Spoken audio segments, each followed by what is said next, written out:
Oh, all right. Sorry for that delay. We are in the house. Thank you for tuning in. Hello, hello. There we go. Hello. Echo in here. But hello, we've got Allison. We as we planned, and then we have a special guest. Thanks for having me. Absolutely. Go ahead. Go ahead and introduce your guys' selves. We'll start with Allison. I'm Allison, and I am the Executive Director of Arizona Normal. And what's shaken? I'm Julie Gunnigle. I'm the Legal Director for Arizona Normal. Very cool, man. Appreciate you both for being in here. Thank you very much. Appreciate it. It's cool to, we've talked, Allison, in the past a little bit about you popping in on High in Arizona, and to do this is dope. Shout out to the crew. I see smoking in here. Shout out to Gianni. Shout out to Paul. Appreciate you guys. We will have our normal crew back on a Tuesday. Just this one was a one-off show. I wanted to sit down with Allison. Tuesdays they have their meetings, so having her on a Tuesday was just a long shot. So, but shout out to the sponsors as well. Thank you for everybody. Lunchbox, Grow Sciences, Sweetos, Drip, Trap Culture, Canna Planet, True Infusion, Never Low. Shout out to you guys, everybody up on there. Okay, well, I appreciate it. You know what? We want to get the mic just a little bit closer for you. There we go. Shake the mic. So, Allison, how you doing? I'm good. So we've been chatting it up a little bit, but I want to, start with letting the audience who might not know a little bit about you. What is your history here in Arizona? I was born and raised in Arizona. Okay. I went to Saguaro and Chaparral High School. Hell yeah. So, yeah. Yeah, you've been out here. Yeah. I found out about Arizona Normal in the 90s at headquarters in the original location off of 7th Street before they redid it all. Right. And that's history. And it was such a cute building. It was. I liked it a lot better. I mean, when they had to move, I felt for them because there was a lot of history. There was a vibe there. Yeah. But there was an AZ for Normal card, and I was like, oh my God, this is awesome. These people exist. Right. Yeah, because for me, Normal was always very iconic, right? It was very much so the first company that I ever knew, or organization or whatever it was, to be like, yes, we should be able to smoke reefer. I was like, yeah, I was just, wow, there's people fighting for me. Right. I was like, okay, see, I'm not the oddball. I like, there's someone out there that agrees. This should be something out there. Okay, so you found that card. Yeah. And I just always thought Normal was there. Because it wasn't always by state, too, back in the day, right? There was national. But there's chapters and AZ for Normal. And right. That chapter was started by Bill Green. Out here was? Yeah. Oh, cool. He, I believe, was an engineer, and he got drug tested. And to go against being drug tested, he started Normal, and he said he was going to put in just 5 years. So we put in 5 years, and our meetings actually were held in the Tempe library. Okay. In the basement. Until we got too rowdy and we got moved to an apartment complex, kind of. No kidding. You guys were able to do some chiefing in the library? I don't know. I wasn't. All right, you weren't. Back in the day. When was it? But in the 90s. Damn, I bet, huh? They probably some stuff, Chuck Had Jr. was deputy director at the time. He's a legend, or is a legend. He's rest in peace. But he used to write about. He had this little publication that went around the Maple Ash area, and headquarters used to advertise in it. Okay. And that's where you could find the Arizona Normal meetings in there as well. Okay, so that's how, it was always on Tuesdays? You guys kept that? Yeah, it was Tuesdays. Okay. We haven't changed it for that long. Were you always smoking? I don't think we were smoking in the Tempe City Library. I know we probably tried, but I'm sure we were just rowdy and we got kicked out. We got moved to Chuck's apartment complex. No, but I mean, with you, what was your experience? When did you in Arizona, start smoking? Me? Yeah. 13. 13? Yeah. So you were early. Yeah. Okay. So been smoking then, what was it like? This would have been, we're looking in 90s? ironically, not ironically, the people that ended up like babysitting me when I was like 3 and 5 ended up growing up to provide a large mass of brickweed. They were the plug. I'll say brickweed but Christmas brickweed we can't. Okay, there we go. Give it Okay. a little something there. Nice, because the holidays did bring that. I Yeah. remember the Christmas buds. You know, Summer sucked. I remember having to do like the seeds and the stuff Yeah. like that. Yeah. But still, it was, breaking up brickweed. Nice. Did you ever get into any trouble smoking weed? No. No, I was able to. I outran the cops or just There you go. ducked in little areas or. Lawyers like, what the hell? Still endorse my fearless leader. There we go. There we go. Nice though. I mean, because I know in Arizona that's where one of the things out here is we had to, stick with like our laws that were a felony for a seed, and like I think that's where, Normal was like, very much someone, an organization that I looked up to because I felt like they were the ones out here that would change things for us because I was out here getting busted and I'm like, man, this is just, I've seen people get drunk and like all of these things that like is way worse than like when I'm over here just trying to maybe order some food afterwards or something, stuff like that. We've definitely grown. Peter Wilson was our second director. He was the one that got busted with the marijuana tax stamp in the 90s. I'm sure you heard. Okay. That sounds familiar. Marijuana is legal if you just go down to like the Department of Tax Revenue and buy the stamp, and then What? and he got in trouble for it. Yes. And yeah, Okay, so I mean, what did you feel like? I mean, I wonder how that. meeting him was actually really cool because I was like, dude, I've read Nice. you went after the system. You got the fucking stamp, bro. Yeah, I wonder if he still has some. Like, I have some stamps there at you home. go. Yeah. Damn, that's cool. That's cool. Well, okay, so at what point did you? Did I get involved with Normal? Yeah. I started volunteering with Normal in 2019. I started writing for Arizona Cannabis News, and the director of Normal was also the editor of Arizona Cannabis News. Okay. And it just kind of worked, and I just volunteered with him all over the place Damn. and just wrote and had a lot of fun. Yeah, 2019 was a great year. Okay. 2019 was a pretty kick-ass year. Well, why do you say that? Just like the sense of community was way higher. Okay. Just 29, and Michael was still alive. Gotcha. So yeah, it was just I met Julie that year, I think. Yes. Okay. At the state capitol. That's right. Yeah. Yeah. Okay. What were you guys doing over there? Just fighting for the cause, or what's going on? Fighting the good fight. I know what it was. Uh-oh. Okay. So one of the things that Normal used to do when the late great Michael Weiser was with us is they'd be down there for opening day at the Capitol. So the very first thing that you'd see if you were a legislator walking in were especially Mike Robinette and Michael Weiser standing there, these two stoners with this giant legalize it sign. Hell yeah. Yeah. So Hell like yeah. placing these issues front and center, and then from there, they'd invite everyone to the meetings. Everyone, like riffraff included, and that's, I think that's how we first met. Julie came up to me and she was like, "Hi, I'm pro cannabis and I'm running for Maricopa County Attorney." I was like, "Michael, have you met Julie? This seems pretty important."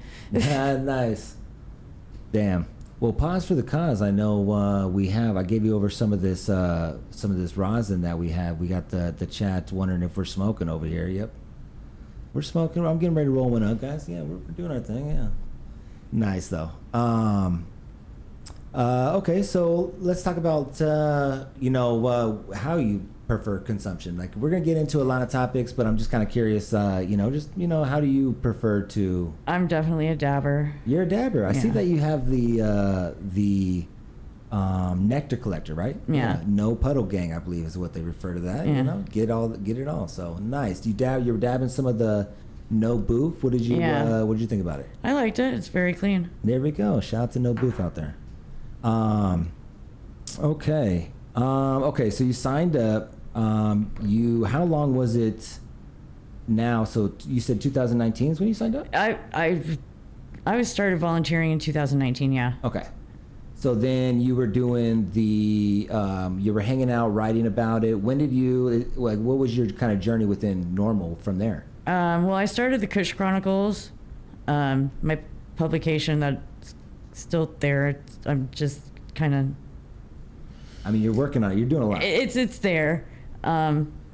And then Michael passed, and we got a new director, and that was very brave of of Ryan Wilson to take over when he did.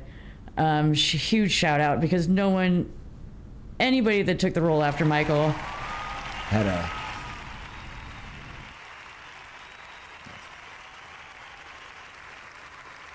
Big shoes to fill. Anybody that took the role after Michael was gonna get, well, you're not Michael, and he did, and it probably came the most from me. Yeah. Yeah. And but we've worked past that now, and he's my friend, and he congratulated me and walked me through becoming director, and yeah. Is that who you took over? No. Okay. No. We've had quite a few directors since Michael left. Okay. That was Ryan Wilson, and then we had Mike Robinette, and he left this time last year. Mm-hmm. And then we had John Udell, who, another shout out, because he's done a lot for me personally, Okay. helping me grow. Just like little things here and there, like constructive criticism, really nicely put. So he's helped a lot. What is going on where they're coming in and then not hanging out? I'm dying to hear what you have to say. Okay, well, I think Ryan got a little bit beat down by not being Michael. I think that it was a big role for him to Right. fill. Now, I know Michael was his, what he meant to the community was very large. I saw that. I wasn't familiar with Michael, but I recognized how the community felt. So I can imagine trying to follow. Unless you were, known to like be that person that's coming up or something like that, or I don't know, but yeah, that must have been tough. Yeah. And then Mike Robinette took it, and he did great. Okay. And then I really think our candidate guide burning him out.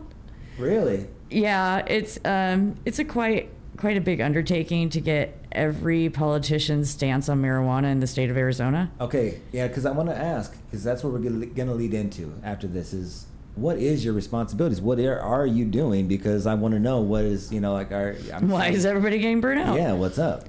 I think really that's what burnt Mike out. And then John is, John didn't go anywhere. He just stepped down to comms, which is what he started as in the organization. So he's still doing press releases and things like that. And he's starting a law firm with that one. Hey. And law firm. with her and Tom Dean. Okay, yeah, Tom Dean. We've interviewed him. I forget what episode, but Tom Dean was in with Dave. And, that had to have been fun. Yeah, it was a good episode. Yeah. Good episode. Yeah.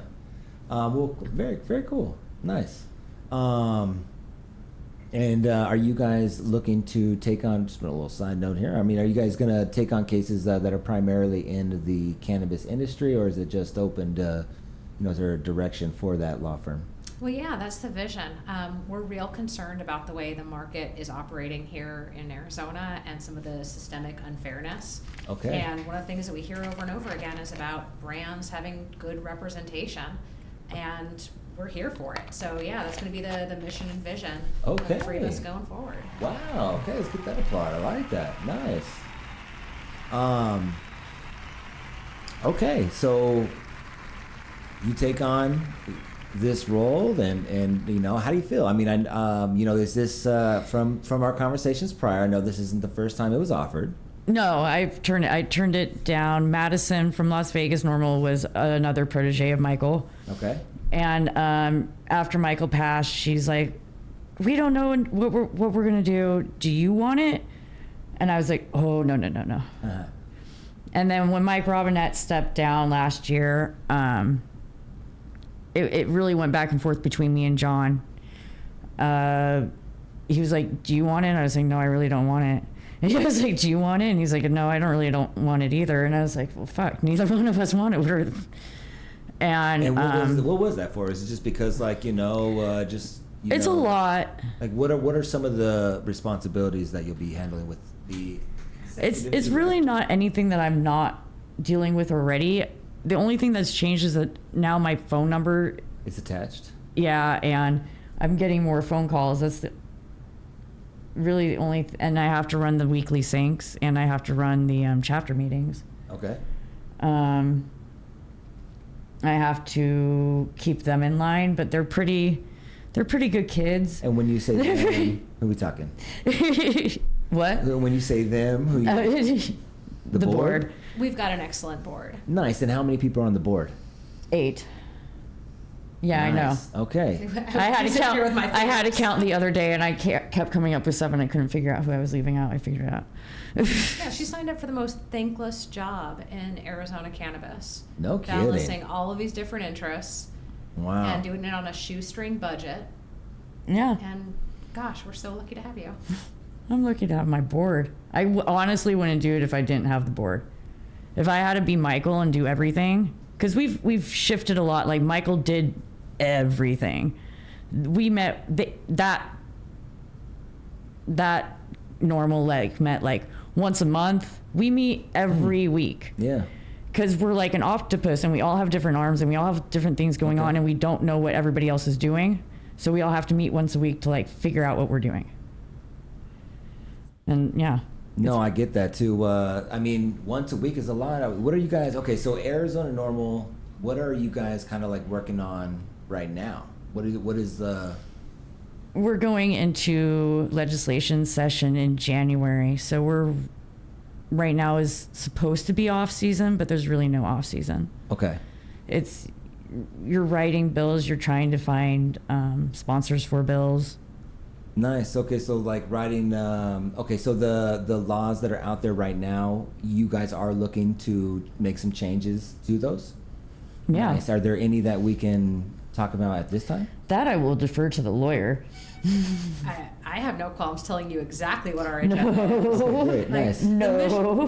What? No. Not all of our agenda. All right, we'll Okay. keep some stuff Okay. secret, but it is no secret at the Capitol that Arizona Normal wants to make sure that as many people who can get cards can get their cards. They can get them for Nice. the lowest possible rates. We want to make sure that what we're smoking is safe. Nice. So we want enhanced testing because that has been Okay, nothing nice. short of catastrophic. Here we go.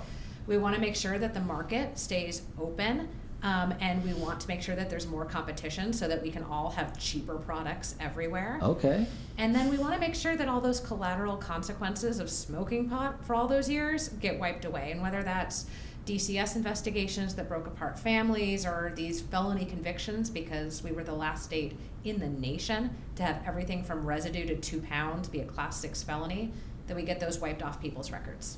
Okay. I love it. So these are things that you guys are working on, and Now. oh, I love it. Nice. Okay, so yeah, because like to me, like I was shocked that AZ Normal, and to a sense, and this is why I wanted to have you guys on here to hear about like what you guys have contributed into it, because I was shocked like when like almost like the MPP I think came in and they took a lot where I was like, where's AZ Normal, because I've watched you guys like you guys run our local community trying to rally and do things like that. So it's like where is the place now? Is it still rallying? And it's still like, so how does like what are some of the things that you want to when you talk about getting the records erased, expungements are happening right now. Are you guys seeing that get kicked back at all, or are you seeing the state honor what we voted in? It's so funny that you say that. Go for it, Julie. Explain? No, go for it. No, you. Just this, was it Monday? No, What? Yes, Wednesday. it was yesterday, Julie. God. It was Just yesterday. yesterday, we were down at the Supreme Court together on a case where the Maricopa County attorney is trying to appeal a granted expungement. Just think about that for a second. Like Yeah. the voters said this should have never been a crime. We're going to erase these. We're going to erase all traces of this. Different than anything else that we do in law. It's basically like a mea culpa, we fucked up, guys, erase it. And the judge said, yeah, we're going to erase this. And the county attorney says, no, we should be able to appeal. And oh, by the way, we should be able to appeal every expungement that has been granted. In Arizona. In Arizona. Why? Why? I mean, that doesn't make sense, right? And I mean, did that get shut down, I imagine? I mean, we were optimistic at the oral argument. In fact, the advocate for the person having their records expunged was freaking phenomenal. And we signed on to an amicus brief, and the amicus attorney was incredible as well. And the feeling we get is that the court isn't going to buy that nonsense. But nevertheless, that we're still having these arguments about power and people wanting to make sure that people forever feel the sting of a conviction. And they didn't really care. In my opinion, the Supreme Court still sees marijuana users as criminals. They're not happy about the expungements. Wow. And they would get away with it if they could. But thank God there's the VPA, and it doesn't better the act. So, Voter Protection Act. Okay. Yeah, I mean, it would seem that it would lose in any type of situation with it being voted in, right? If it got to a point where you guys are having to go and on that specific case or trial, wouldn't it be voted in, be Trump at all? I mean, you would hope so, but this is also Arizona.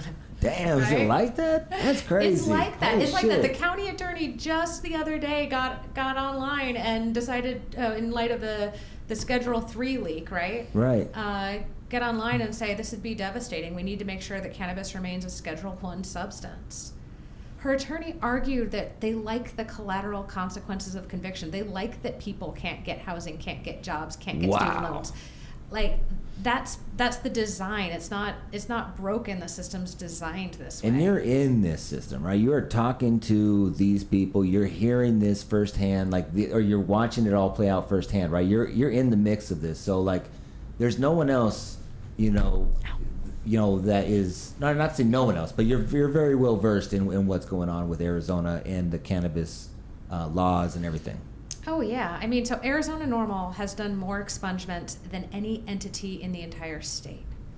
When we realized that even though Prop 207 said that all 15 county attorneys and your AG can automatically and universally expunge cannabis convictions, but that they weren't, we took the summer, we wrote software, we made it so easy that you can go to our website right now at arizonanormal.org, click the expungement button. Okay, Julie did most of this. She wrote the software. Hey, I love it. But we made a tour of it.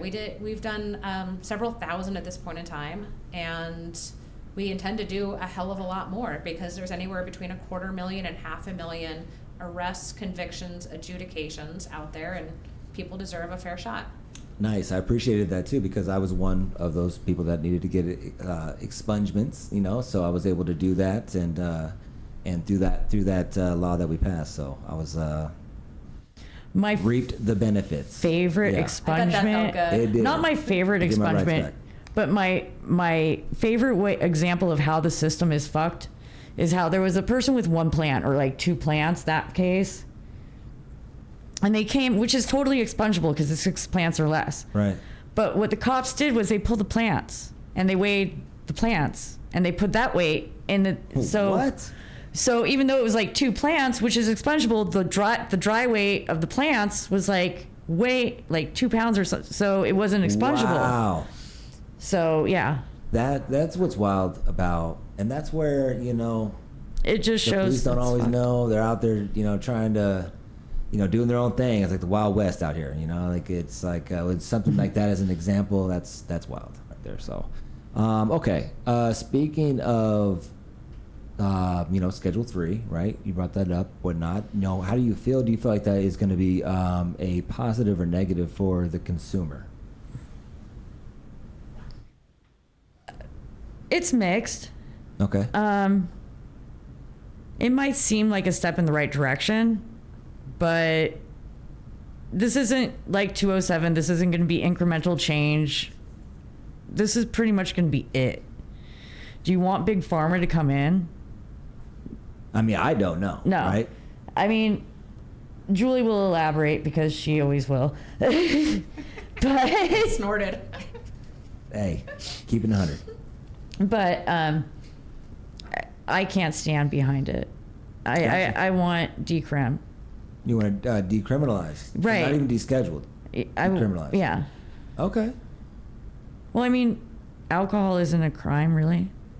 Right. I wonder though, right, if it would still, because what I would like to see is it descheduled, because then I'd like to see banks be able to get involved, right? You know, like right now, I feel like that would be my only hope, is that I could have, you know, some sort of equity that I can, you know, try to approach a bank on and say, hey, I want to start my cannabis industry, which I don't know if I would start out here in Arizona, understanding like all the laws in other states and opportunity out there that other people voted in, right? But just for an example, though, you know, to be able to play ball right now, because it's like it's all private, it's all, you know. If I was going to start I go to New York, there's like pot food trucks out there. But I think they're getting ready to shut that down. I think where I would like to go was, we were talking about Vermont. Vermont, you can like start a cannabis business in your garage. Yeah. That is pretty epic. Because what business doesn't start in the garage, or currently our Instagram, you know? Julie's going to pull the language. Oh, I love that. Like, she's going to pull the essence language. of like American entrepreneurship. Yeah. Yeah, totally. I mean, Apple started in a garage, right? Like, come on. So, okay, so, Julie, what do you think? You know, is that going to be good or bad for the consumer? It's going to be bad. It's a net negative. The things that Arizona Normal always hears about are issues like people wanting to be able to fly with their medicine, people being able to cross state lines with their meds. We're still not clear even taking it to Schedule 3 will accomplish that, because of course the essence of it staying on a schedule is having some sort of prescription, right? Right. Very worried about doctors wanting to prescribe cannabis, because the culture of medicine has been so resistant for so long. Right. We're skeptical that any tax benefit that goes to the industry, which of course it would, coming down from 1 to 3, would ever be passed on to the consumers. Yeah. But like, more to the point, right now in this moment, the industry and consumers are standing lockstep that Schedule 1 is not acceptable. And I can guarantee you, the moment you take it to Schedule 3, where you have entrenched business and pharmaceutical interests who like this program and want, frankly, to see people who are growing outside of the legal regime punished because they are the direct competition, I can guarantee you they're going to fight tooth and nail for the eventual end of decrim, which is the right move, because this should never have been criminalized in the first place. Right. Yeah, you look at the history on why it was ridiculous, and I mean, you know, just not enough knowledge, right? Okay, let's talk about, you had mentioned the testing, wanting to improve testing out here. What are your thoughts on the AZDHS and like the recalls and like, you know? If you talk to AZDHS, which I have, it makes sense the way they do things, even though it's stupid. Department of Agriculture doesn't have that many recalls, if any. They're like winning awards on their romaine and cantaloupe, and I would really like to see AZDHS to get together with the Department of Agriculture and maybe figure out what they can do, because marijuana isn't really, like, I don't feel it belongs with Department of Health. I feel Department of Agriculture should have some insight on this, because they're clearly doing a better job regulating fruits and vegetables than and marijuana, let's be honest, is an agricultural commodity. I mean, there are large scale facilities for sure that are farms, so therefore I really feel that it should be treated as an agricultural commodity. And yeah, damn interesting. I wonder why it wasn't that initially, right? I know Safer Dave wrote in his 2018 initiative that didn't get enough signatures, I think, to make it to the ballot. I don't remember exactly what happened with that one, but I think he left it in the Department of Ag, and I asked him why, and I asked him if he had their approval, and he's like, no, I just decided to do it. I was like, oh, all right, well, okay, yeah, man. Okay, so what are your a large, you know, case that you took on was with the CHS and We had her on Lindsay. DCS. DCS, my bad. And Lindsay Ridgell. Can you talk to us a little bit about that? That is my favorite case of all times. No kidding. Yeah. Hell It's yeah. the only time we could get DCS to own up to the AMMA. All before this time, DCS is saying, no, the AMMA doesn't prescribe to us. It's not our jurisdiction. We're DCS. We're still going to take kids over medical marijuana. And Wow. Right? That's wild. And Lindsay was the perfect case. She was a DCS investigator, which definitely helped our case. When you're looking for a case to set precedent, you're looking for like the case with the halo around it. Okay. And this was it. Okay. And she was really proactive from the beginning. She reached out to me and Michael. And I was like, okay, well, what lawyer do you have? And she's like, I have Sonia Martinez. I was like, you have the lawyer I would tell you to go to, because she's the most awesome when it comes to DCS and cannabis. Fuck yeah. So we're following this case. We know what's going on. And I started writing about it for Arizona Cannabis. No, I think it was Kush Chronicles then, just Okay. me.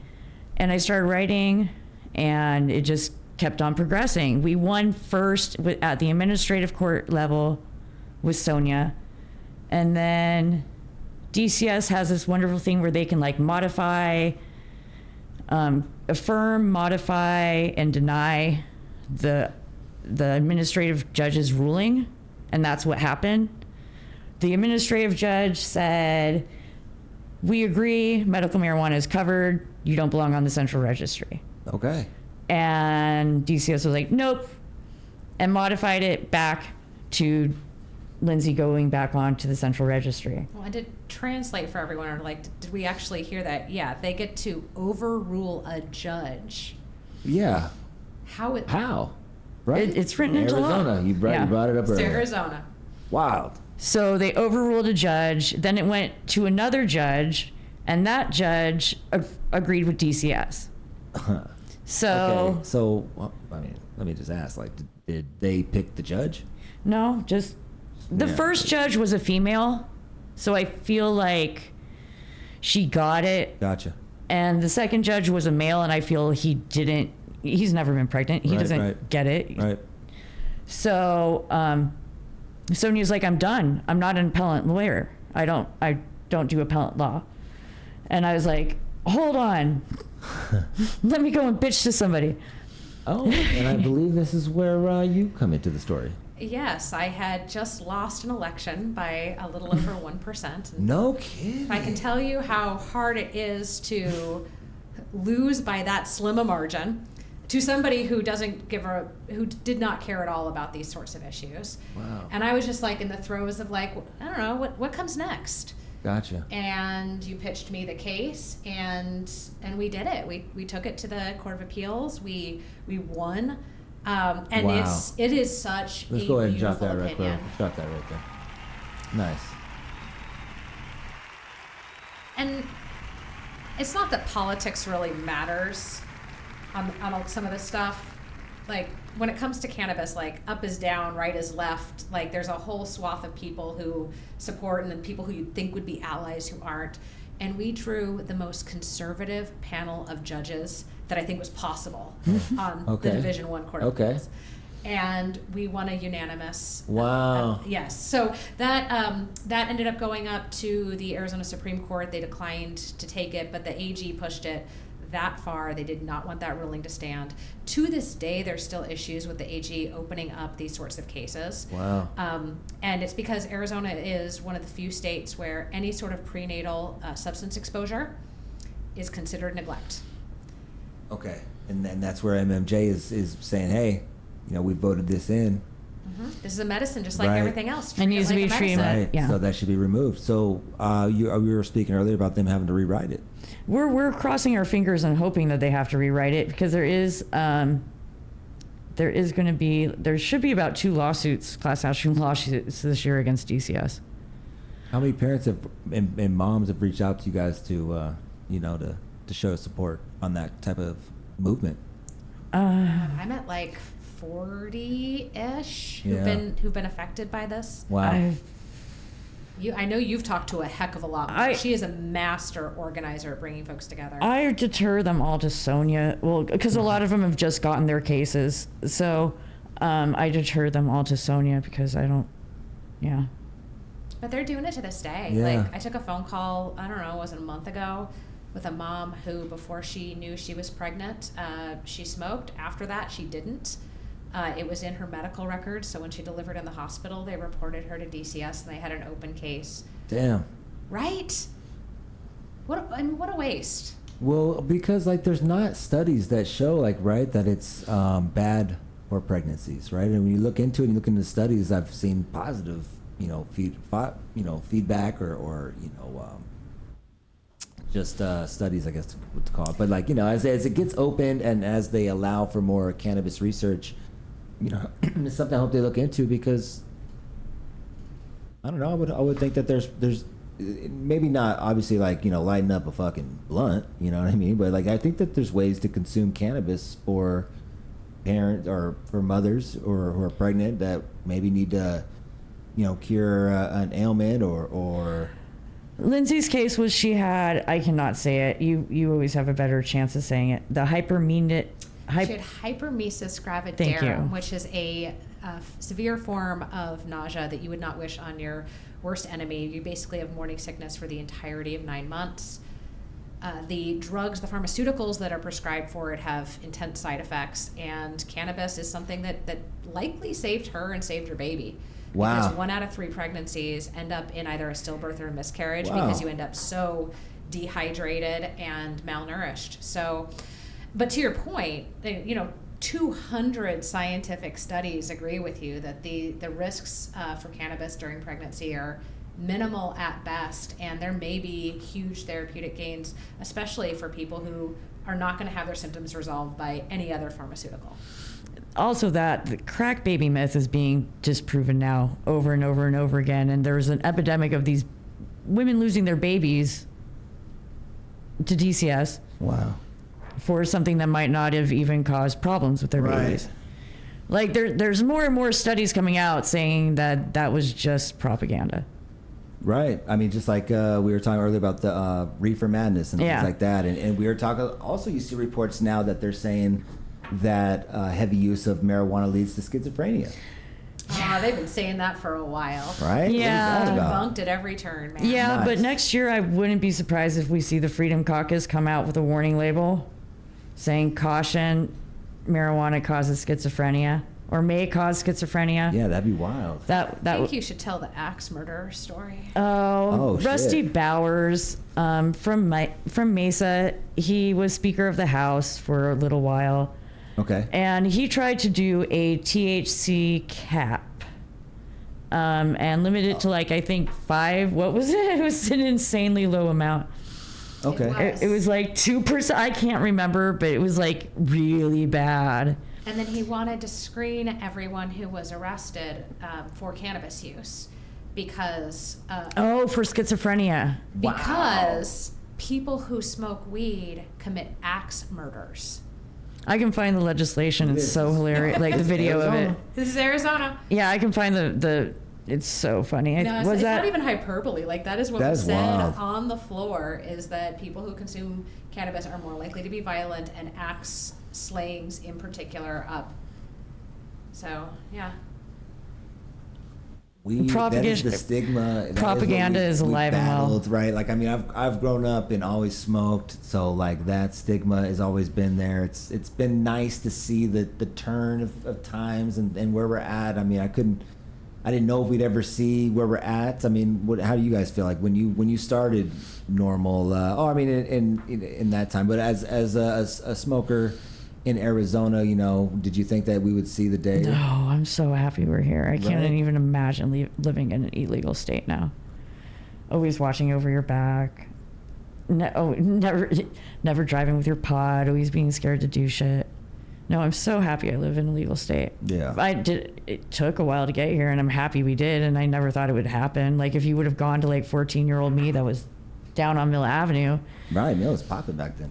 partying, Yeah. I said that, yeah. you're going to be director of normal one day and pot's going to be legal. Yeah. I'd be like, no, it's not going to happen. So what are some goals that you have? I know Goals I have for normal? for being the director, you know? Make it through the first year. Because as you can see. Hey, right? There we go. Okay. John lasted a year. Mike Robinette lasted a year. How long did Ryan last? About a year and a half. Okay. So, yeah, last longer than a year is the first goal. And after that, I think we'll all be downhill. I think we'll all be easy going after that. Because I have a lot to deal with in this next year. I have the candidate guide, which is burnt out. Right, so the candidate guide where you're going to... we go through all the politicians, For the reefer. Nice.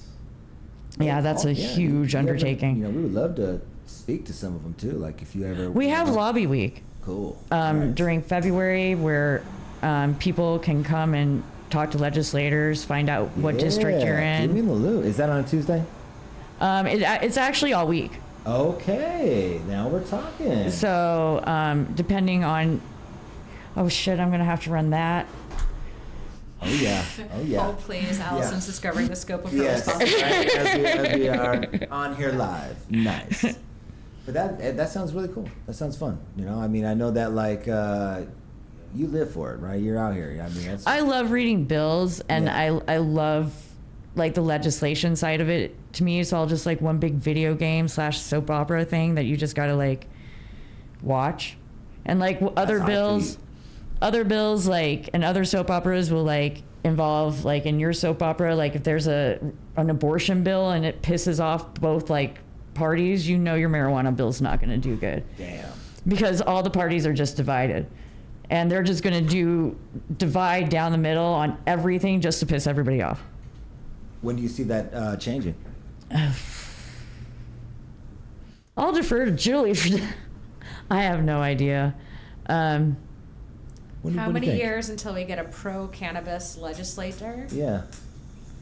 It's not going to happen this cycle, and I don't think it's going to No. happen. Yeah, there's nobody out there that's like, fucking... I mean, there are pro-cannabis people, but think about the power that you need. So some of these big issues that we're talking about, they're all protected by the Voter Protection Act, which we had to put in place because as soon as we passed legal weed, the legislature tried to undo it. We passed weed in you're in the 90s. Damn, yeah. But that one was like, then wasn't that the one where they're like, if you want to get weed, you got to go to the DPS officer or something. Like, the DPS was involved in one of these that was like passed, and it was like, no, that's not going to work out. It doesn't matter what happened or what it said, because the legislators straight gutted it. It took out all the marijuana parts and just left, like, what I think it was like drug probation. So that established that people who had nonviolent first and second offenses would be probation eligible for the vast majority of substance use, which was a really good step in the right direction. Okay. So that part of Prop 200 lives on. Okay. But the rest of it, no. And because we put in place like this giant voter protection thing, if we want to change and like make big reforms, like if we want to improve testing in a meaningful way, or if we want to open the market because we have one of the smallest group of dispensary owners for one of the largest populations.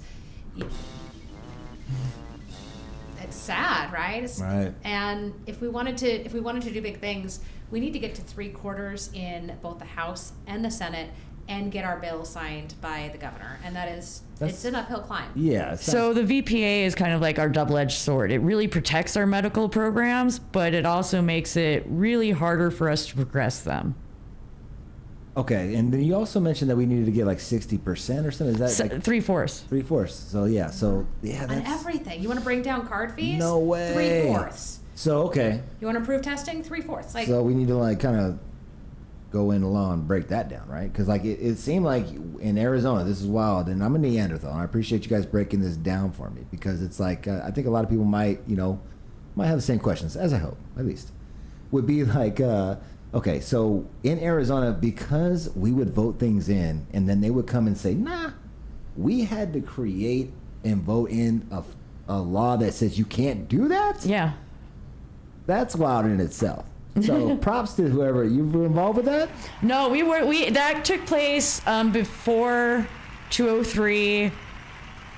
That's just wild. That's like I think it took place in the 90s. I think we tried. I think it was. I'll say 98.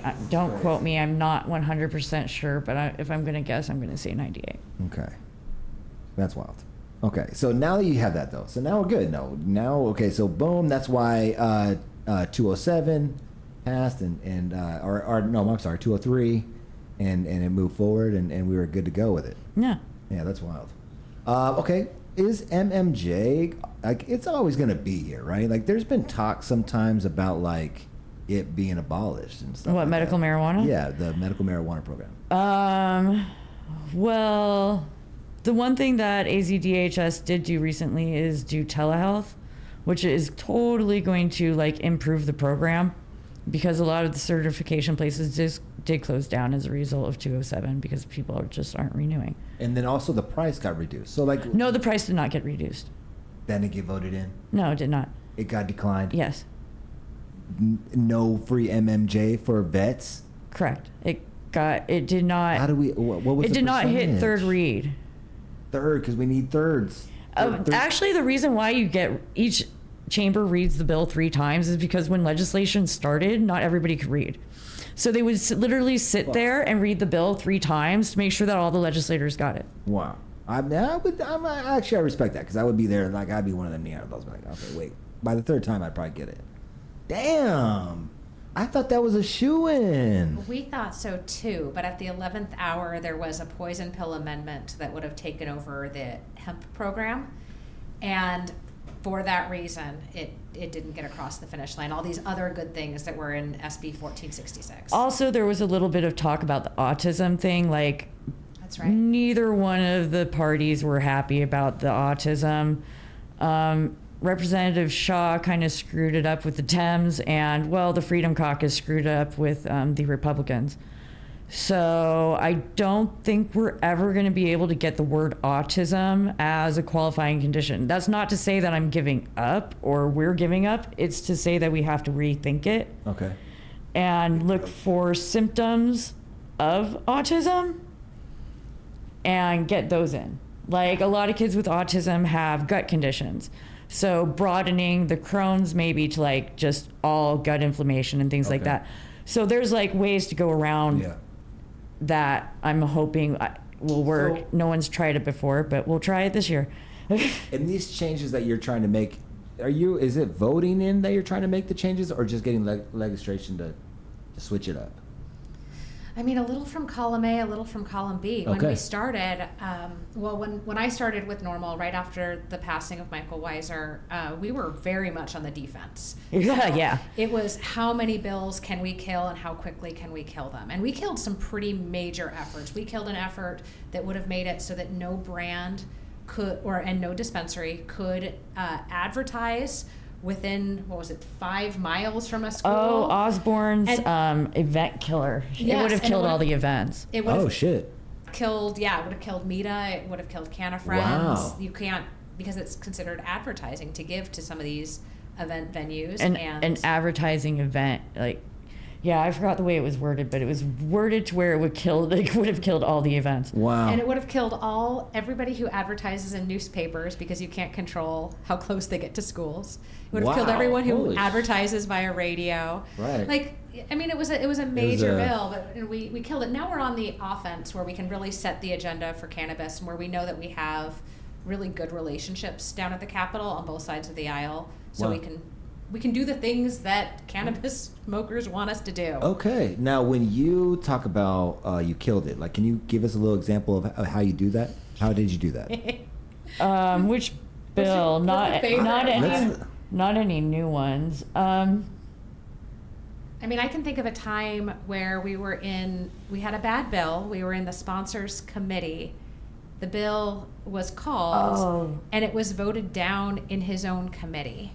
And that was because we did a lot of groundwork. We talked to everybody there multiple times. We made sure that all of their questions were answered. We had people down there testifying Wow. about things they care about. Right. And I think that's the thing. I see the comment saying, I hope y'all aren't right about the not having a pro-cannabis legislature in the next 2 cycles. Like, that's up to you, y'all. Like, you really want to mobilize, you really want to make a difference, like get involved with Normal. Help us lobby the legislature, and when it comes time for elections, let's vote in good people. Okay, nice. I appreciate that too, and I would like to be, more of a platform for pro-cannabis candidates and who we need to, speak on or promote and support. So definitely know that we are open to that. We'd love to hear about them because I know in the past I didn't, and that's actually what motivated me to do the podcast. Was I was very silent when 205 didn't pass, and I felt like that was an incredible rec law in comparison to what we got in 207. And when it didn't pass, it was because of smoke shops were in my opinion, it was because it was such a small margin that I just remember all the smoke shops and stuff like that were saying vote no, and I'm just damn man, but the so when it didn't pass, it just made me want to just try to provide as much truth about the situation as possible as well, because one of the things that I saw was the propaganda, a lot of people spreading false information, and I was shocked that that's legal, and I was, right? Yeah. I kind of low-key wish I had stolen one of those boards. Do you remember the ones that I'm talking about where they're Which one? The one where they're weed's going to look like candy and be available to your kids. They were giant and yellow. Wow. And I do wish remember I had that picked now. one up after remember the that. election. Right. It was just fear-mongering, scare tactics. And I mean, we hear it actually this time of year every year, right? Yeah. People are going to be giving it away to your kids. Oh yeah, the Halloween. I know, right? Yeah. I'm going to spend $30 on a bag of edibles and give your kid one. Yeah. No. I'm who is out there giving? All right.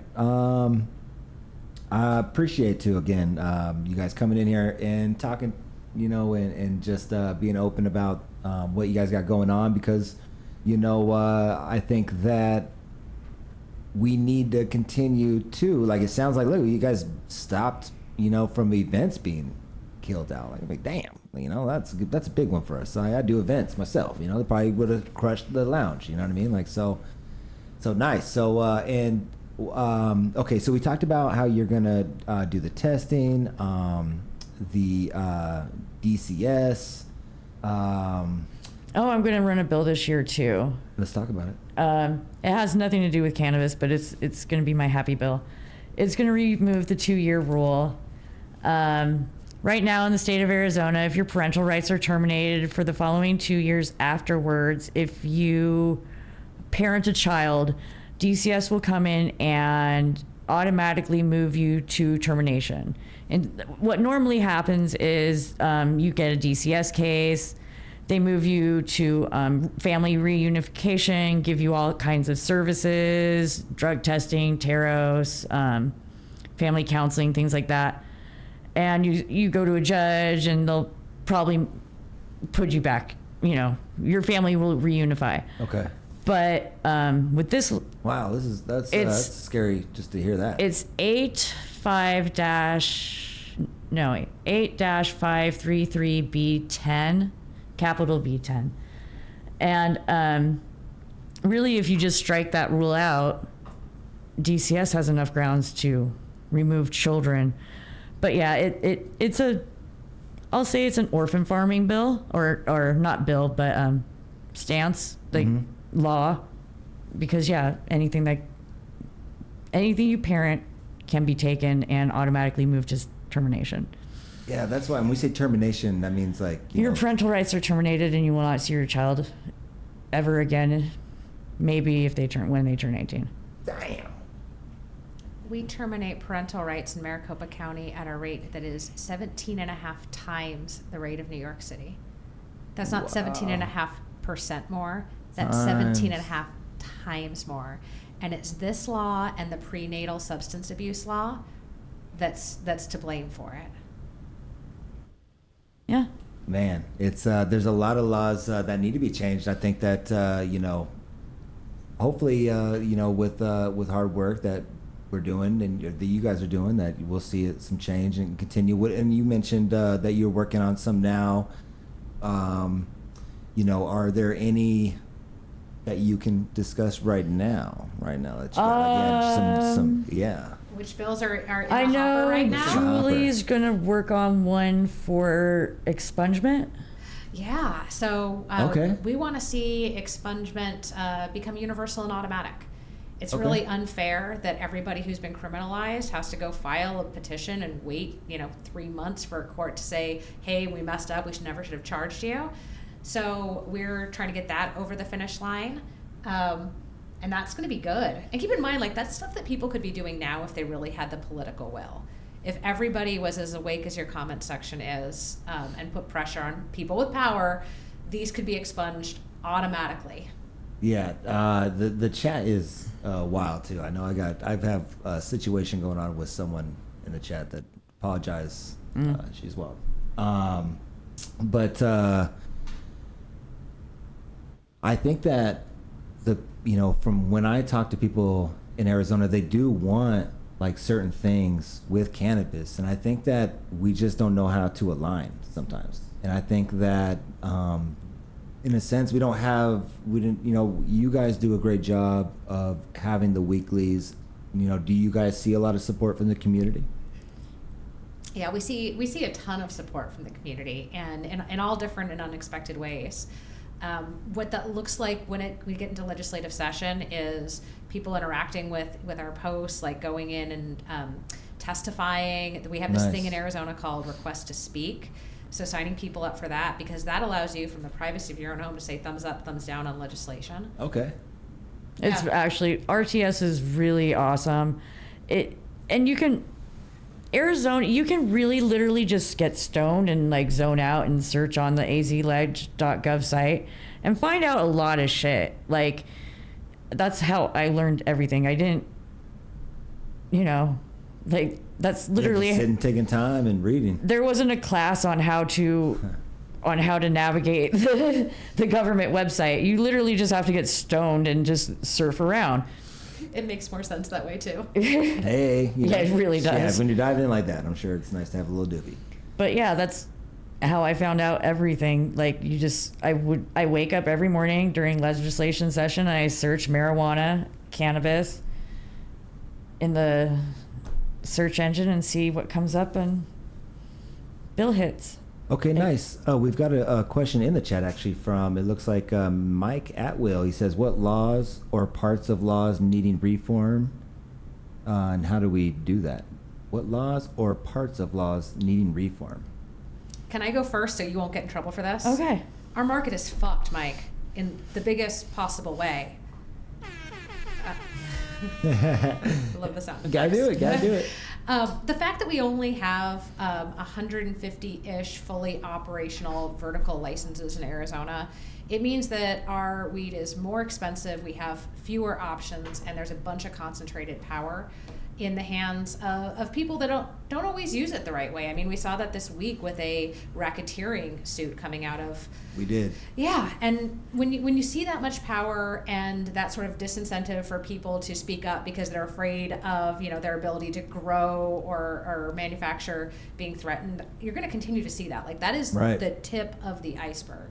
So what we want to see are things closer to what we see in other states who have craft licenses, so that people can do micro grows, farmers market, right? Nice. Yes. We want to make it easier for our manufacturers to be able to do that and not have to, continue to answer to another big license holder who's leasing this out for an enormous amount of money. Right. Exactly. Right? Like that's the market we want to support and bring into the fold and make sure that things are tested and safe for consumers. Okay. But not in the hands of just like a few oligarchs. And it doesn't cost, $1 million to play ball. Right, it's unacceptably expensive here. Ridiculous. Like, I hear people paying $50,000 a month just to license. Yeah. And then that's not even to operate. That's just to be able to operate. Right, and then under the worst possible conditions as well. And then how do you do that being a little guy? You have to lease the license when you're even just starting. So then that's. And then you find out about things that happen. With that, truly, where you had people that were in a sense making them pay to get involved, and I know that there's is it called SPA or shelving fee or some thing like that, of course, but to think about, I had a few brands reach out to me when that broke, and they were like, damn, that's why that certain person wouldn't speak to me about anything other than the one wheel, is because he knew I didn't have the money to pay to get in there like that, and it's like, man, like, it just, when you speak on that, we have such a small option, and it is fucked, right? But there should be more mom and pops, there should be more craft crops, and I think that I love to hear that you guys are interested in that, so thank you. Yeah. Our pleasure. What are so what are 3 things then that you want to see? Yeah, I mean, you've mentioned a few times, so I feel like I'm asking this question, and I'm gonna hear you say it again. But just the 3 things that you think are most important right now to change in Arizona cannabis.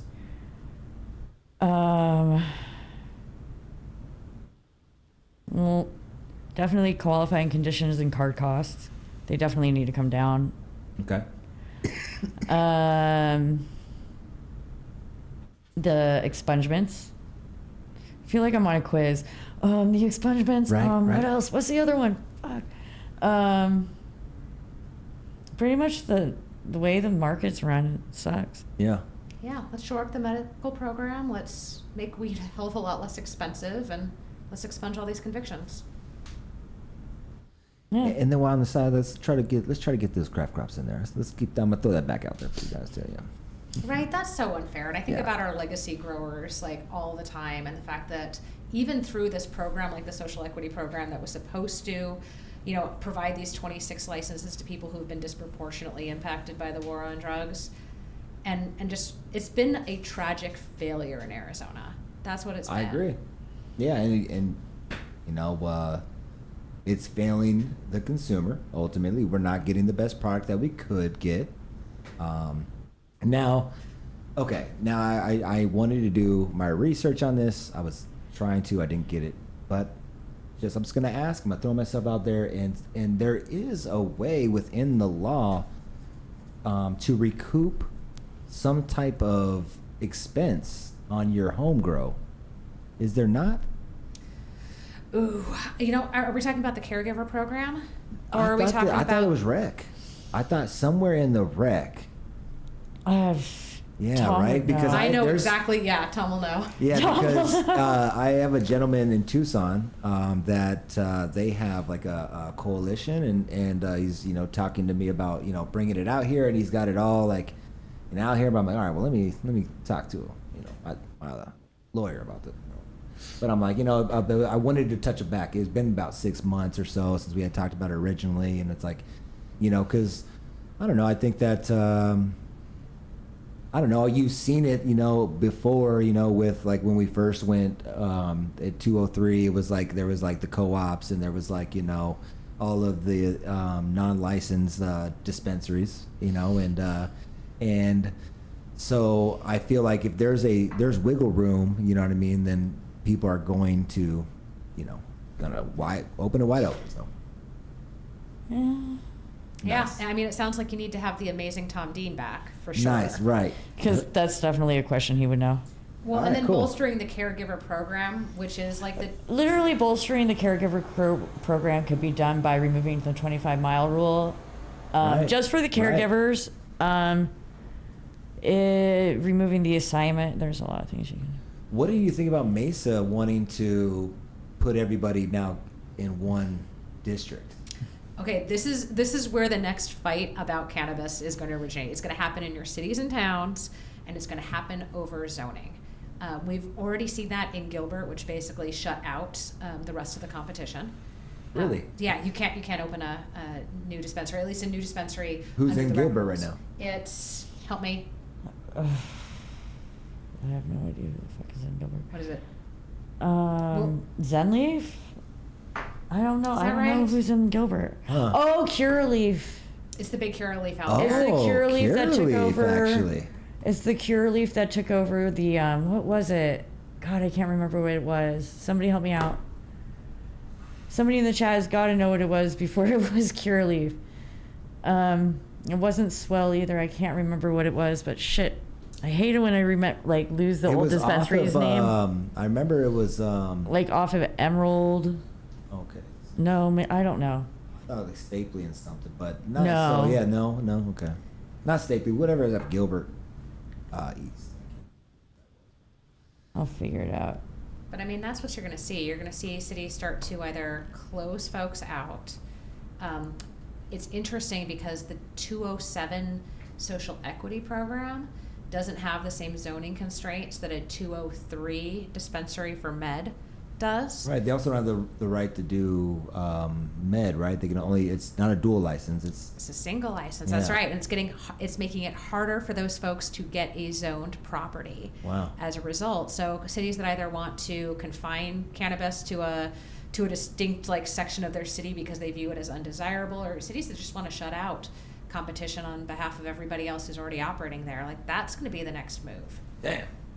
That's wild. You think that they would just leave it a free market? I mean, they're only reaping the benefits of cannabis, right? They're getting all the money from it. What about this market is free? Yeah, I mean, I had someone throw an idea out there that they almost felt that when they originated, they wanted to spread it out because of the 25-mile rule. But now that that's gone, in a sense, right, Rec, you can grow. Yeah. They're like, well, okay, now let's bundle them up over here.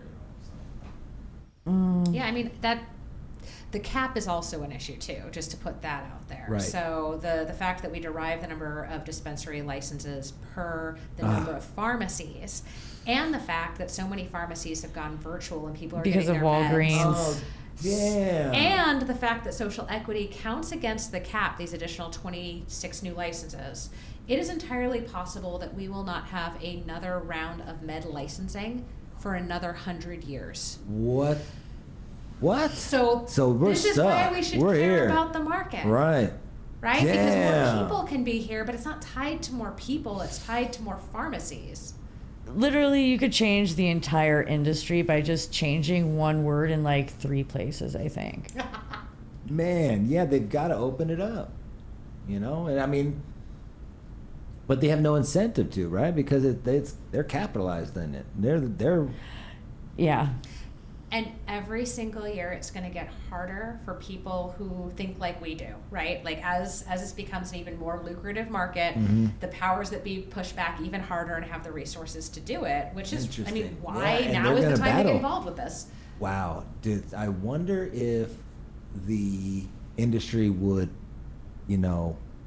put money for a campaign against, a law or a bill trying to be presented that would say it would open it up, right? They would be like, fuck no, Do you think they would support it? hell no, they wouldn't support it, but I think that Do you think they that they would- even campaign against it. I think they would. Yeah.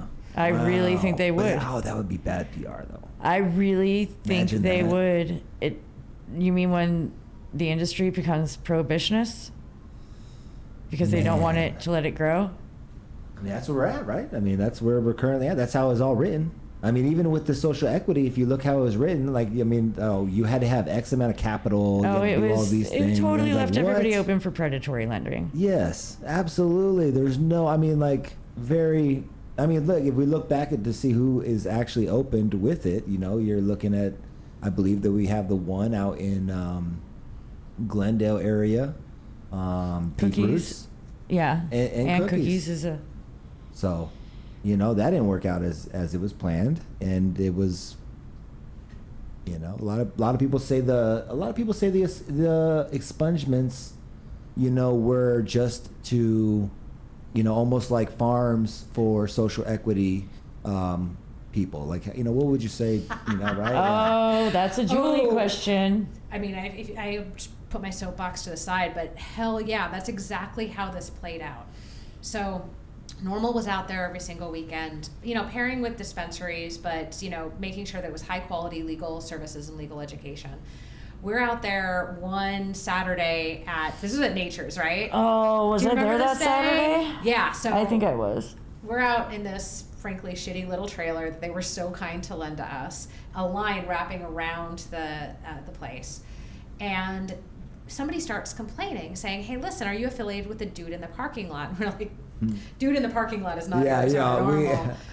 He had flown in all the way from Illinois from a law firm to scoop up people who were eligible for expungements. Wow. And make them apply for a license under the social equity So program. he was in there piggybacking on your line. Yes. Yes. Wow. We've And we had to kick chase people him out. away. Yeah, no, dude. And that wasn't even the first time. I mean, and Normal was approached to ask for our list because even the group that was given, what was it, $4 million to do all of this expungement work, Yeah. we had done more expungements at that time than they had, and it wasn't even close. Okay. We were offered 6 figures repeatedly Okay. for our list. Okay. Didn't take it. The Rumors? exact quote that is in the Arizona New Times is, "We told them to go fuck themselves." Look at that. And it was Damn, a let's go unanimous give a little board applause on that. decision. It wasn't just like half the board, like a little bit. It was a unanimous decision. The entire board decided not to sell our list. One, because it wasn't ethical. Julie would have lost her license. But Man, the rumor I heard is that list got sold to Meta, and that Meta sold it. You know what I mean? Like, there's like rumors that, like, you know, that's why I appreciate you guys coming on here, at least, you know, speak on it. I like to bring on the people that are actually involved with what's going on to be able to speak on and at least speak for yourselves on that situation. So thank you for that. Yeah, and you know what's really wild Yes. is if you go to that list, all right, I'm a data deep dive nerd. So I went down that rabbit hole one evening and I pulled the list of all the social equity applicants who won. And what was wild, or actually everybody who applied, I'm sorry, Okay. started pulling up their criminal history. And a lot of these firms that were doing this kind of work and like farming this out and being the most exploitative, they weren't even going through the basic like legal structure to expunge these convictions. In the largest group of applications, half of those folks still have cannabis convictions on their record. So not they- only did they not get anything out of the social equity Wow, they program, didn't get they don't even get expunged. their expungements done. Wow. Why? Because they weren't interested. They just wanted to get a fast lane through. Damn. It's messed Okay. up. Well, hey, that's cool to hear that you guys didn't sell the list. Shout out to you guys. there's a way to tell too. I think Julie's software has like a watermark on it. Yeah. If you look at all the expungements that I think were done, not one of them was done by Arizona Normal. And that part feels good to know, but man, Okay. like people got royally exploited from this. It was this set up system. like that, you know, like, right? I mean, it sounded like it, you know, with the way that it was written. I mean, it was designed to fail. Yeah. The moment you say that you're not going to help these folks get capitalized, Right. the moment you have a non-refundable $5,000 fee to enter Yeah, a at lottery, the very beginning. You're right. Right? Like- Absolutely. Yeah. the moment you make it so that it's impossible hurdles. And who was the leader of that group that wrote that law? Who were like, you know, the people responsible for the laws written as they are, like 203 and 207? 203 was a different beast, and you can tell by the way it's written. You can tell like 203 is written a little bit, it's written differently when you look at, like, you can tell like authors when you're writing at things, and you can tell it has two different authors. Gotcha. 207 was written by Strategies 360, who is also writing an initiative in Florida. Okay. And are they out here still? Yeah. They're consistently out here? They lobby against us last year, I think. Okay, so, I mean, you guys, I imagine, have a love-hate relationship maybe with the industry would be the best way to describe it. Yeah, you know, I think we do a really good job of walking the line because there's so much that consumers need the industry for, right? And the fact that the industry exists is in fact a net positive thing. Absolutely. Right? Right. We just want to make sure that it's fair for everyone. In some times that means that we're aligned lockstep with what the industry wants to do, especially if it makes things better for consumers. And sometimes it means that we're actively fighting them because we want more fairness and more transparency. I like it. Nice, and I think that's needed, right? I think that there should be, you know, I don't know, a private or a someone out there to check it and make sure that, you know, it is the people are being looked after, you know, what we would like, and it sounds like you guys are doing that, and that sounds like, well, you know, what is the motivation? You know, what, like, is that what normal is just all about? It's just like, you know, what is? Tell me about normal, like, what? I don't know. Yeah, I mean, the national mission statement is that we are here for responsible adult use and patients. We're here for a sustainable, fair market. And a lot of people, I think, have this misconception that once stuff becomes legal, once you get rec over the finish line in your state, that you don't need normal. And the truth is you need normal now more than ever, because there are going to be big issues, whether it be testing, whether it be costs, whether it be shoring up the medical market. Like, there's a lot of work to do, and it actually feels like more work than it was before we got rec. Well, yeah, Right, 'cause because you were before it was just like we knew what the finish line was. We knew what we want. We had it all an end goal, but now it's all. Figuring it out. Every time I blink, there's another area of cannabis law to reform. Like, I bet. oh yeah, I totally spaced that. We need to work on that. Like when too. concentrates was a big, like all of a sudden illegal. Oh, That was yeah. wild, right? And I was like, okay, wait a minute now. I was like, okay. I'm telling you, there is no high in the world like expunging one of Sheila Polk's convictions. Hey, okay, look at this. Let me drop the little. It's Nice. just, it feels so good. Yeah, was she so anti? Oh yeah. She was anti-marijuana. She was evil. Damn. And she recently retired. I can't say that her replacement is any less prohibitionist. Damn. So we're still fighting that fight out in Yavapai County. Damn. You figure like with all the, reports and just history at this point that we know about cannabis and what it can do now, and you think like people will come around, but some people are still gun ho. It sounds like. Okay, let's see here. I wanted to ask about Curaleaf, right? They're going through they unionized their downtown store. They're getting ready to protest tomorrow, and they're rallying right now. They're going to protest tomorrow. How do you feel about the wages or just the workforce? In itself right now in the cannabis industry. Yeah. I field a lot of questions about it. Yeah. Yeah, I feel a lot of What's questions. the main one? Of, Like just my employer's an asshole. I love working in this industry. I don't want to not be in the industry, but I don't like the way I don't like the way I'm being treated. damn. I've heard it from quite a few people. One that was like one of my really close friends. What are they? I mean, I know I hear a lot about wages. You hear a lot about the tips being taken. Favoritism. Favoritism. So would you guys, are you helping them with this, unionized movement? Absolutely, and we'll be down there at 2 p.m. tomorrow. Okay. Anyone who wants to join us. Look at that. Look at that. Yeah, I mean, it's as easy as. There we go. Let me get a little applause to it. Like, look at that, For the people, man. That's cool. I think that's dope. So 2 p.m., what are we looking to accomplish with that? We need a flex, quite honestly, because united we bargain, divided we beg, right? Right. So we want those workers to feel all of the love of Arizona NORML and the entire cannabis community as they stand up for what's right and for having those fair working conditions and fair wages. We want people to know that the eyes of the cannabis community are on them in this moment. And Cool. then we want them to rise to meet the challenge. Do the right thing. Pay your employees. Damn, look at that. Look at this. I like it. I mean, you hear it. What about the cannabis industry's side of it, where they're saying, man, we're not making money over here, though. Our margins are small. Like, we're not That's because of the shitty selling licensing structure. Right? Because half of these brands are leasing their licenses for an ungodly amount. Maybe if they didn't have to lease their license, they would have less overhead. Right. They're I wanted to ask, I asked Matt Bloom from Grow Sciences. He was on the phone with me the other day, and I asked, who's making the most money in cannabis in Arizona right now, right? And I mean, to me, it's probably the testers, the people who test the product, because all they're doing is just testing the damn thing. And I mean, but what would you guys say? Who's making the most money? Is it the dispensaries? We're both going to retail. say that. We're both going to say the same thing. I have a feeling. Yeah, no, I mean, it's retail. Retail, the dispensary. Yeah.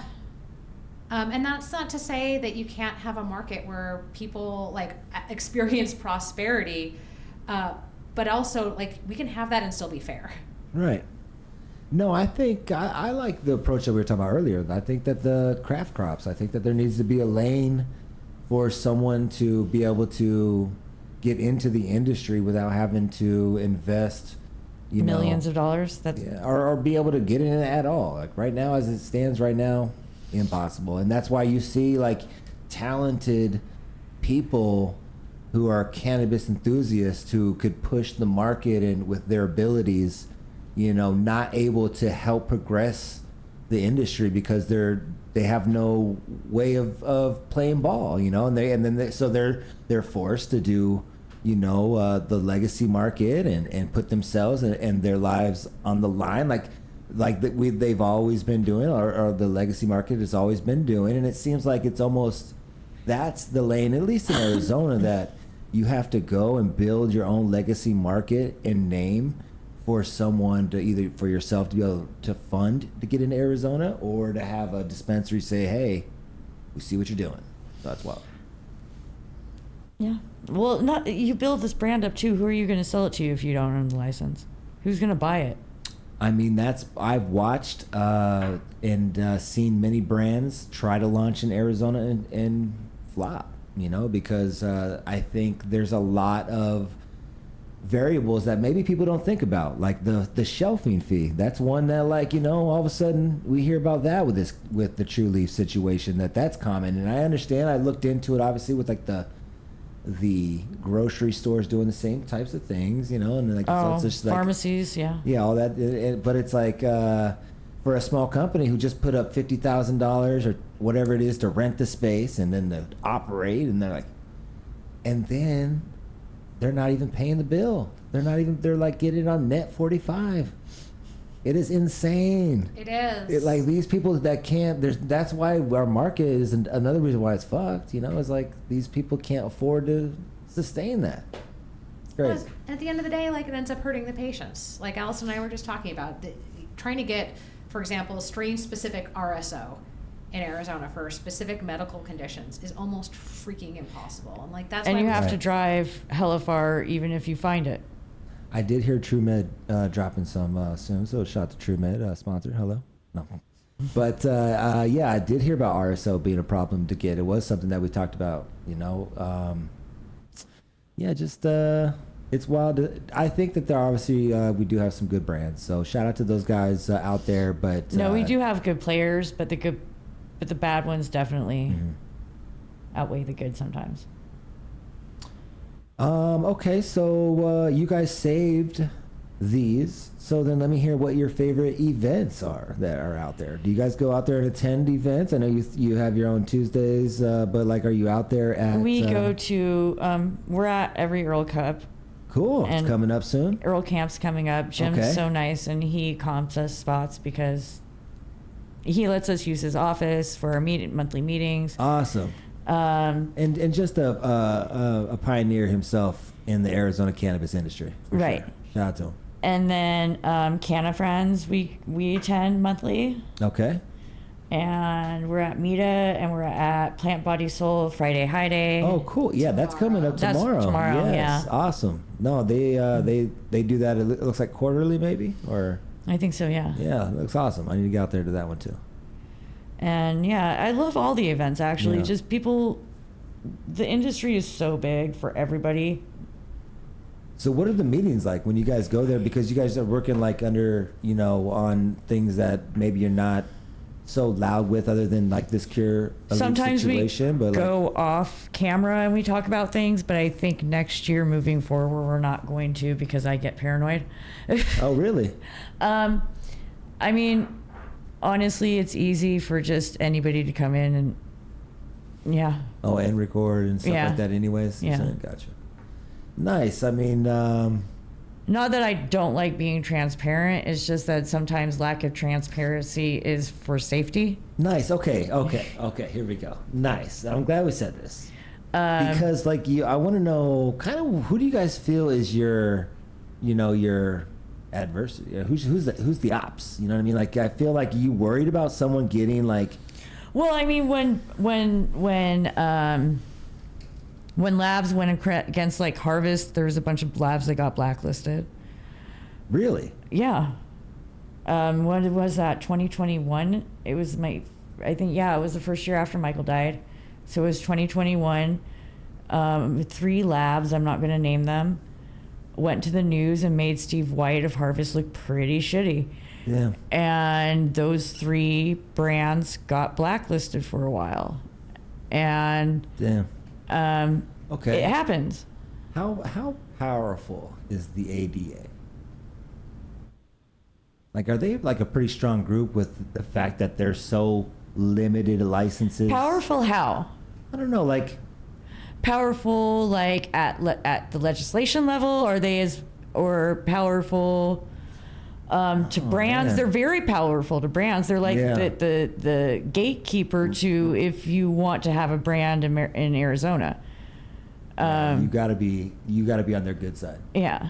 Yeah, I mean, because they are probably wow, I definitely have had interest in having them or someone on. Ann Torres is very should. nice. Yeah, you that'd be should. awesome to, She's like- very nice. Yeah, nice. Shout out to her, and we'll definitely try to make that happen, because it's just interesting. You know, as a consumer, I'm sitting back like I didn't think about all this when I voted.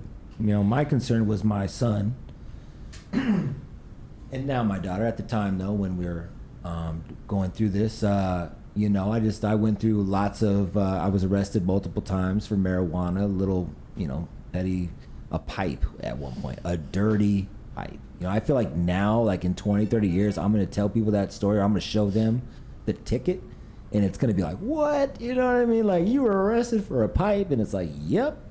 And so I voted for that. I just wanted to see him go through and not have that fear and things like that. The business side has been wild, sometimes entertaining, sometimes like, what the fuck is going on with this? The whole thing that we weren't testing before for a while, and finding out like, yeah, we were probably all smoking PMs out there and things like that. My friend got this, it was like, okay, it was 2018. She got this purple nug from Urban Greenhouse, and it had come from Move originally. So this is like way before 207. And she broke it up, and there's this like white fluffy fucking mold right in the fucking middle. Wow, yep. Like, not even hiding, just plain view right there. And I haven't heard of that happening since. Please correct me if I'm wrong. I think that with the testing, I think that it's definitely, raised the bar. So, but there still needs to be more. Yeah. Like, nice. Yeah. And it's amazing to hear. Like, we've talked about it. I think that it would be great to have updates. And I need to get out to meetings. It's hard. We do our live recordings on Tuesday, so it's hard for me to get out there. But do you guys have the recordings where you can replay them? Yeah, they're on our Facebook page. See, then I don't have an excuse. So I need to get on there and watch that every week. Because I want to be up to the loop. I want to be on speed. And then, like, anytime, like, something that is coming up, I want to make sure that you guys know it's an open house here.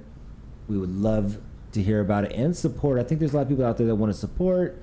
I want to make sure I do my thing this time and talk about it and give the people that are involved and passionate about what their subject is, whatever it might be, a platform to talk about it this round, so we can get it straight. No more propaganda, no more pot for kid banners. Pot for kid. What's going on with that? All right, so I know I appreciate you guys and just chopping it up. I could literally talk about cannabis and this stuff like all the time. I love it. But I know that we have lives that you guys want to get back to. So I want to make sure, though, I give you guys the opportunity to, say it out there with people who are going to be watching this. Shout to Spotify. And, just what would you like to make sure that we talk about? We have a monthly meeting. 929 East Indian School Road. If you don't know, that's the Earl Cup headquarters, and we're going to need help with RTS moving forward in the legislation session. We're going to need help with lobby week in February. We're going to need help with our candidate guide during the summer. I say that in a very discouraging manner because I don't want to deal with it. Don't think about it yet. Don't think about it. I think that I bet you you're gonna find the motivation behind The it. perfect Starts balance going, for right? lobby week for the Some will candidate motivate guide. I you out hope there, so. and that'll excite us, right? Because if something out there motivates you, it's gonna make us all be like, oh shit, we all need to pay attention. We did a great job with it last time. It's just outreach wasn't what we wanted.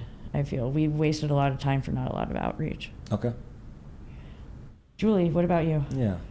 Well, at the end of the day, politics is just people, right? And when we talk about like adversaries, like we were talking about the ADA earlier, like that's made up of people, and we need to build relationships. We need to build out that education piece, and I think that's really where the future of normal is headed. And so anybody who's at all, wanting to get involved but maybe a little intimidated because they haven't done advocacy before or they haven't participated in a meeting before, I just want folks out there to know we've got a place for you. Like, Hell yeah. It's built. Come join us. We are waiting for you. That's awesome. And best place to interact with us is we've got an Instagram page where we're incredibly active. Same deal on the website and on Facebook. And then we would love to see you out at a normal meeting or at the strike/protest tomorrow at 2. That's right. 2:00. Mm-hmm. Nice. Yeah. Well, I mean, we're wishing you a good and successful protest. Let's get what you want. I mean, I'm hoping that they, maybe they're negotiating right now, even right, like to the last hour to make sure that we don't have protests. Right. I wonder. Have you gotten to hear about the conditions at all that they're asking? Like maybe it's like if it's not too outlandish, it's like strike this deal, right? Damn. I mean, right? That's the thing. And what we've seen with these, because labor's having a movement in the U.S. right now. I think people are waking up to the idea that they're being screwed over. Wages haven't risen in the United States. Oh God, are we getting into big issues? Yeah, you're right. No. You're right though. And like, I don't know. I watch the way the discourse goes in places like anti-work or on Twitter about bosses, and Yeah. I think the net benefit of actions like these isn't necessarily about this one shop. It's about by showing all these other workers that they have some sort of say, some sort of power, that there would be solidarity. Together. Right. That's really the big movement. And we've seen that. Like we just saw, was it the last Verano just unionized? No, I thought there was more. Was that the last shop? Yeah, okay, yeah, you're right. The last Verano did unionize, I think. And that makes that entire group is now unionized. I think we're going to see a lot more of that as people realize the benefits of getting together to negotiate for wages and conditions. Are there other markets that are in the cannabis industry that are unionized that you guys know of? You mean like other states? Other states, yeah. Yeah, I mean Illinois and California, I think, are two big models Nice. of how the union effort has worked. And as we're talking to bud tenders, as we're talking to people who are at grows, like they have interest. They just don't necessarily know that it exists or exists for them. Or how to get there. Right? There's no. It's so opaque. Yeah. Like Google how to join your union, and you don't necessarily get great results. And I mean, yeah, this has always been a right to work state. We've had employers or employees have had a rough go in some instances, and like you just mentioned, like being able to have that voice. So it's interesting to see how that plays a role.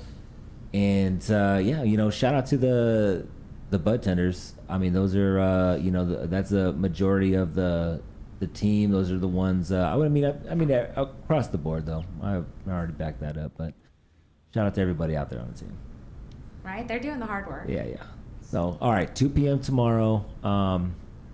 Allison, I appreciate you coming through. I think that this hopefully is just the beginning, and hopefully we can have you in much more. Definitely. Thank you for having me on. I really appreciate it. Yeah. And then surprise guest coming through. Crushed it. I mean, where were you running for that you said you lost by less than 1%? Maricopa County Attorney. Man, wow. Are you ever planning on, going back in and running for anything in the state like that again? I don't think Turn so. to the camera. Fuck no. Woo! No, you know what? I love what I do with Normal, but what I've really realized over the last basically 2.5 years is the power of outside agitation and advocacy. And I feel like right now, because of everything that's happening in our state, a lot of people actually have a lot more power in these sorts of roles than they would if they were elected and had, their name on a stamp. Got you. I love that. That's amazing. I appreciate that because we do need, like, when I say we, like the people that, just want to have a chance or play, in the game with this, this plant that's been involved with our lives. I've been, smoking 20 plus years, and I'm just watching it all like happen right in front of me. And it's like, damn, like I should have some type of grasp on this as well, some type of like, skin in the game. And I've done it with like, the lounges, but I want to sell some weed. You know what I mean? I've been smoking it for all this damn time. So like, I really do appreciate it, for you being on our side out there and trying to push. And I hope that, like, I wish you guys both luck to try to pass some of these things that you're going for. Obviously, I'm going to love some of them, reap the benefits.